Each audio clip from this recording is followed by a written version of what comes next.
Hello students, कैसे हैं आप सभी। स्वागत है आपका हमारे यूट्यूब चैनल एमपी रिसर्च में। स्टूडेंट्स, आज हम लोग आपके लिए एडकेट अभ्यास पुस्तिका समाज विज्ञान कक्षा 8वीं के लिए हम लोगों ने आपका राजनीति मतलब आपके पॉलिटिक्स की अध्याय 1 लेके आए हैं। इसके पहले के वीडियो से हमने आपके लिए कक्षा 8वीं के लिए भूगोल के और आपके इतिहास के वीडियोस आपको प्रोवाइड कर दिए थे। अगर आपने उन वीडियोस को नहीं देखा है तो आप डिस्क्रिप्शन बॉक्स में जाकर उन वीडियो को देख सकते हैं, उसमें आपको हम लिंक प्रोवाइड कर देंगे। चलिए देखते हैं एडकेट अभ्यास पुस्तिका समाज विज्ञान कक्षा 8वीं का पहला अध्याय आपका क्या है। आपका राजनीति शास्त्र का भारतीय संविधान। ठीक है, आपका इसमें दिया भारतीय संविधान के बारे में हम लोग पढ़ेंगे। नेक्स्ट देखते हैं हम लोग भारतीय संविधान। ठीक है, देखिए पहला क्वेश्चन क्या है। भारतीय संविधान के जनक माने जाते हैं। सो ऑप्शन दिया doctor B are Ambedkar, Pandit Jawaharlal Nehru, Mahatma Gandhi या लाला लाजपत राय। तो इसका सही आंसर जाएगा आपका फर्स्ट वाला जाएगा, डॉक्टर भीमराव अम्बेडकर को जो है भारतीय संविधान के जनक माना जाता है। क्वेश्चन नंबर 2 देखें, संघवाद से आशा है। तो ऑप्शन में दिया है देश में एक से अधिक संघों के होने से, देश में एक से अधिक राज्यों के होने से, देश में एक से ज्यादा स्तर की सरकार होने से, या फिर देश में एक से अधिक राज्यों को लोगों के होने से। तो इसका सही जाएगा आपका पहला वाला आंसर, देश में एक से अधिक संघों के होने से संघवाद के आशा है। ठीक है, क्वेश्चन नंबर 3 देखते हैं क्या है। देश का शासन चलाने हेतु आवश्यक नियमों का संग्रह कहलाता है। ऑप्शन में दिया है साहित्यकृत, संविधान या फिर ऐतिहासिक दस्तावेज या संग्रहालय। तो सही आंसर क्या जाएगा, बी जाएगा संविधान। ठीक है, क्वेश्चन नंबर 4 क्या दिया, देखिए संविधान के अनुसार सरकार का अंग नहीं है। तो इसमें ऑप्शन क्या है, विधायिका, कार्यपालिका, न्यायपालिका और प्रेस। तो संविधान के अनुसार सरकार का क्या है, प्रेस जो है कोई अंग नहीं, बाकी सभी क्या है उसकी अंग है। ठीक है, चलिए अब देखते हैं नेक्स्ट हमारा क्वेश्चन नंबर 5। इसमें क्या दिया है आपका, ये लघु उत्तरीय क्वेश्चन से आपको इसमें बताना है। तो किसी देश को संविधान की जरूरत क्यों पड़ती है। तो इसका आंसर आप कैसे लिखेंगे, किसी देश के लिए संविधान की जरूरत होने के प्रमुख कारण क्या है, निम्नलिखित है। पहला क्या है, न्याय की स्थापना करने के लिए, दूसरा क्या है, आदर्शों के सद्बुद्ध करने के लिए, या फिर तीसरा क्या है, अल्पसंख्यकों के हितों की रक्षा करने के लिए। ठीक है, इस तरह से 3 आप इसके आप लिख सकते हैं क्यों जरूरत पड़ती है हमें। क्वेश्चन देखिए, नेपाल में राजतंत्र कब खत्म हुआ। तो जो है नेपाल में जो है 28 मई 2008 के दिन नेपाल में राजतंत्र खत्म हो गया था। ये इसके बारे में आप लिख सकते हैं। क्वेश्चन नंबर 7 देखते हैं, यह है नेपाल में पहले से ही संविधान था तो उसे नए संविधान की जरूरत क्यों पड़ी। इसका आंसर आप कैसे लिखेंगे, नेपाल में पहले से जो संविधान था उसकी कार्यकारी शक्तियां राजा के हाथ में केंद्रित थी। ठीक है, दूसरे क्या लिखेंगे, उस संविधान में वे आदर्श नहीं थे जो नेपाल की जनता चाहती थी, इसलिए नेपाल में संविधान होते हुए भी उसे संविधान की जरूरत पड़ी। ठीक है, मतलब वहां पे जो संविधान था वो क्या था, वो राजा के अंडर में था।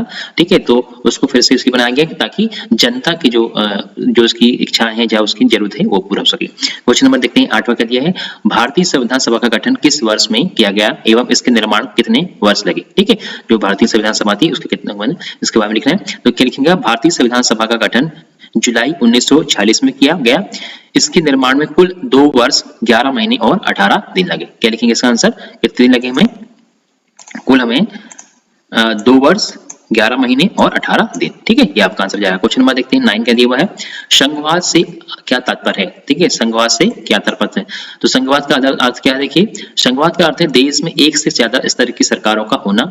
हमारे देश में राज्य स्तर पर भी सरकारें हैं और केंद्र स्तर पर भी सरकार है। तो पंचायती राज व्यवस्था भी है और शासन का तीसरा स्तर, मतलब 3 है अपने यहाँ। एक तो है आपका केंद्र शासित केंद्र सरकार है, दूसरी राज्य सरकार है और तीसरी क्या है, पंचायती राज व्यवस्था, जिसमें आपका ग्राम पंचायत है, नगर पंचायत है, जिला पंचायत है, ये सभी इसमें आ जाता है। ठीक है, इसको बोलते हैं संघवाद। क्वेश्चन नंबर 10 देखते हैं, सार्वभौमिक मताधिकार का अर्थ लिखिए। ठीक है, आंसर आप लिखेंगे आप, सार्वभौमिक मताधिकार से तात्पर्य उस अधिकार से है जिसमें किसी भी व्यक्ति को मत देने का अधिकार प्राप्त है। इसके तहत यह सुनिश्चित किया जाता है कि कोई भी व्यक्ति चाहे वह किसी भी धर्म, जाति, लिंग, रंग, नस्ल आदि का हो, उसे मतदान का अधिकार प्राप्त हो। ये आपका क्या है, सार्वभौमिक मताधिकार का अर्थ है। चलिए देखते हैं क्वेश्चन नंबर 11 क्या दिया है, सरकार के तीनों अंगों के नाम लिखिए। कानून को लागू करने का काम किस के द्वारा होता है, किसके द्वारा किया जाता है। ठीक है, सरकार के तीनों अंग जो है आपको बताना है। संविधान के अनुसार सरकार के 3 है, पहला क्या है, विधायिका है, दूसरा क्या है, कार्यपालिका है और तीसरा क्या है, न्यायपालिका। ठीक है, कानून को लागू करने के लिए काम कार्यपालिका के द्वारा किया जाता है। ये आंसर आप इसका लिख लेंगे। क्वेश्चन नंबर 12 देखें, भारतीय संविधान की अंतरात्मा किसे कहा जाता है। तो भारतीय संविधान की अंतरात्मा किसे कहा जाता है, मौलिक अधिकारों को जो है भारतीय संविधान की अंतरात्मा कहा जाता है। ठीक है, चलिए क्वेश्चन नंबर 13 देखते हैं क्या दिया हुआ है, भारतीय संविधान में नीति निर्देशक तत्वों का खंड क्यों जोड़ा गया है। ठीक है, क्या लिखा है इसमें, भारतीय संविधान में नीति निर्देशक तत्वों का खंड क्यों जोड़ा गया है। तो इसका आंसर क्या लिखेंगे, संविधान सभा के सदस्यों की यह खंड इसलिए जोड़ा गया है ताकि और ज्यादा सामाजिक व आर्थिक सुधार लाए जा सके। वे चाहते थे कि स्वतंत्र भारतीय राज्य जनता की गरीबी दूर करने वाले कानून और नीतियां बनाने हुए इन सिद्धांतों को मार्गदर्शक के रूप में हमेशा अपने सामने रखें। इस तरह से भारतीय संविधान में नीति निर्देशक तत्वों के खंड को जोड़ा गया है। ठीक है, इस तरह से आपके 13 क्वेश्चन कंप्लीट जाता है। अब देखते हैं हम लोग 14 नंबर क्वेश्चन क्या दिया है।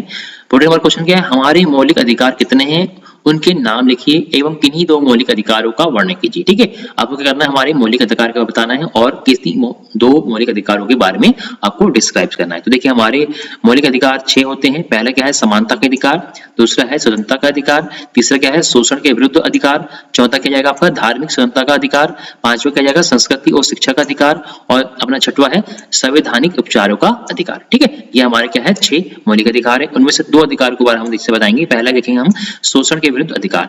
तो शोषण के विरुद्ध में क्या लिखेंगे, संविधान में कहा गया है कि मानव व्यापार और 14 वर्ष से कम उम्र के बच्चों की मजदूरी पर रखना अपराध है। ठीक है, मानव व्यापार करना और 14 वर्ष से कम के उम्र को जो बच्चों से मजदूरी कराना क्या है, क्या हो जाएगा आपका, ये इस अपराध की श्रेणी में आता है, जिसको बोलते हैं शोषण के विरुद्ध अधिकार।